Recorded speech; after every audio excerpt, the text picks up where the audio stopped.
ওনারা ভোর রাতে ফজরের আজানের একটু আগে যায় আর কি, পরে ফজরের আজান দিয়ে দেয়, এমন একটা সময়ে ওনারা মাছ ধরতে যান। কিন্তু দুঃখের বিষয়, বিকেলে যে আলোচনা করছে এক গাছের নিচে দাঁড়ায়া যে দোস্ত তুমি আমার ডাক দিয়ে নিয়ে যাও মাছ মারতে, আর বন্ধু বলছে ঠিক আছে আমি ডাক দিব।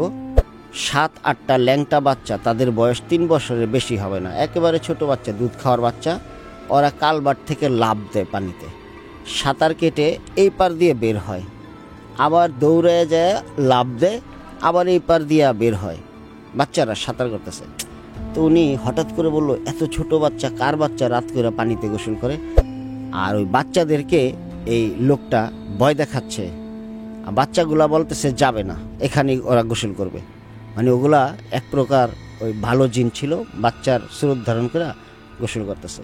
তখন ইসরাফিল আঙ্কেল নাকি জালটা তার উপরে দিয়ে দিছে, ঘুমটা দেয় যেভাবে, জালের মধ্যে লোহা ছিল, আর তার হাতে যে কোষ ছিল টেটা, ওইটা হাতে নিয়ে উনি দোয়া কালাম পড়তেছে, বলতেছে আমি এখান থেকে আর লড়বো না।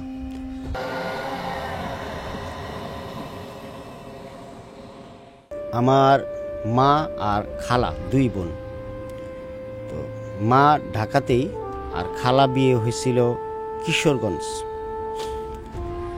তো কিশোরগঞ্জের এক খালু আমার আঙ্কেলের আপন ভাই, ওনার নাম ইসরাফিল। উনি কিশোরগঞ্জে ওনার সংসার চালাইতেন, এই মাছ নিজে ধরতেন, চাষ করতেন, ক্ষেতের চাউল শাকসবজি নিজের চাষ করা। আমরা যেমন ঢাকায় বাসা থেকে বাজারে যাই মাছ কিনে আনি, উনি কিন্তু এমন না। উনি অপূর্ব ভাই প্রতিদিন সকালে এই বাসায় সমস্ত কিছু প্রস্তুত করে দিতেন, এগুলো রান্নাবান্না করে সবাই খাইতেন, আর রাতে অল নাইট মাছ ধরতেন। তো ওনার সাথে ওনার একটা বন্ধু থাকতো, ওনারা জাল দিয়ে মাছ ধরতেন, আর ওই লাইট মেরে কোষ, কেউ ট্যাটা বলে, ধারালো, ওটা দিয়ে কূপ দিয়ে মাছ মারতেন। একদিন গভীর রাতে ওনার বন্ধু এসে ডাক দিছে ওনাকে। উনি আবার বিকেলে কনফার্ম করছিলেন, বন্ধুকে বলছিলেন তুই আজকে আমার ডাক দিস, আজকে আমার ডাইকে নিয়ে যাবি বাসা থেকে। বন্ধু বলছে আচ্ছা ঠিক আছে। ওনারা ভোর রাতে ফজরের আজানের একটু আগে যায় আর কি, পরে ফজরের আজান দিয়ে দেয়, এমন একটা সময়ে ওনারা মাছ ধরতে যান। কিন্তু দুঃখের বিষয়, বিকেলে যে আলোচনা করছে এক গাছের নিচে দাঁড়ায়া যে দোস্ত তুমি আমার ডাক দিয়ে নিয়ে যাও মাছ মারতে, আর বন্ধু বলছে ঠিক আছে আমি ডাক দিব। ওদিন কিন্তু ফজরের আজানের একটু আগে ওনারা উঠে নাই। ওনারা অপূর্ব ভাই জি এই ঘুমাচ্ছিলেন, ইসরাফিল আঙ্কেল, ওনার বন্ধু আসলেন গভীর রাতে, ভয়ঙ্কর রাতে, আইসা বললেন দোস্ত উঠো মাছ মারতে যাবো। একটা ডাক দিছে, একটা ডাক দিয়া যাচ্ছে, আর ইসরাফিল আঙ্কেল দরজা খুলে বের হয়ে গেলেন।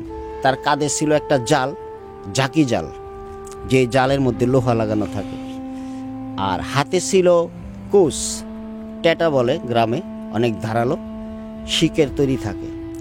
এটা নিয়ে আরেকটা টর্চ লাইট নিয়ে এই যাচ্ছে, কিন্তু বন্ধুকে ধরতে পারতেছে না। বন্ধু শুধু আগে আগে আগে আগে স্পিডে যাচ্ছে, আর উনি তাড়াহুড়া করে যাইতেছে। বন্ধুর কাছে বিড়ি থাকে, ওই যে স্মোকার, তো ওনারা বলতেছে দে না বিড়ি একটা, আর বন্ধু শুধু হাঁটতেছে। বন্ধু জবাব দেয় না, উত্তর দেয় না, বিড়ি দিবে কি না, স্মোকিং হবে কি না, কথা বলে না, শুধু বড় বড় স্টেপ দিয়া চলে যায়। তুমি এক প্রকার জোরে জোরে হাঁটতে হাঁটতে ওনাকে ধরতে না পাইরা, হাঁটায় কম্বিনেশন হচ্ছিল না, একটু দৌড় দিছে, দৌড় দিয়ে সামনে গেছে। যাওয়ার পর ইসরাফিল আঙ্কেল খেয়াল করলেন একটা কালভার্ট আছে, সেই কালভার্টের ওপার থেকে 7-8টা ল্যাংটা বাচ্চা, তাদের বয়স 3 বছরের বেশি হবে না, একেবারে ছোট বাচ্চা, দুধ খাওয়ার বাচ্চা, ওরা কালভার্ট থেকে লাফ দেয় পানিতে, সাঁতার কেটে এই পার দিয়ে বের হয়, আবার দৌড়ে যায় লাফ দেয়, আবার এই পার দিয়ে বের হয়, বাচ্চারা সাঁতার করতেছে। তো উনি হঠাৎ করে বলল এত ছোট বাচ্চা, কার বাচ্চা রাত করে পানিতে গোসল করে? আর একই রকম বাচ্চা, এতগুলো বাচ্চা। উনি দাঁড়াইছে, দাঁড়ানোর পরে যে ব্যক্তি ওনাকে ঘর থেকে ডেকে আনছে রাতে, ওই ব্যক্তি তাকাইছে, আয় বলে ডাক দিছে। ডাক দেওয়ার পর ইসরাফিল আঙ্কেল ওর দিকে তাকাইছে, তাকায় দেখে ওর চোখ স্লাইড জ্বলতেছে, ওই যে শিয়ালের চোখ যেরকম জ্বলে। ইসরাফিল আঙ্কেল দাঁড়ায় গেলেন, উনি বুঝতে পারলেন কোনো ভুল করতেছে সে। আর আজান দিবে কখন, এখন কি অনেক রাত, উনি কেন বের হইল? আর জিজ্ঞাসা করতেছে, তুই কথা কস না কে, কথা ক, তুই খালি হাঁটস, বিড়ি চাইলাম দিলি না। তখন ওই ছোট ছোট বাচ্চারা লাফ দেওয়া বন্ধ করে সবাই দাঁড়াইছে।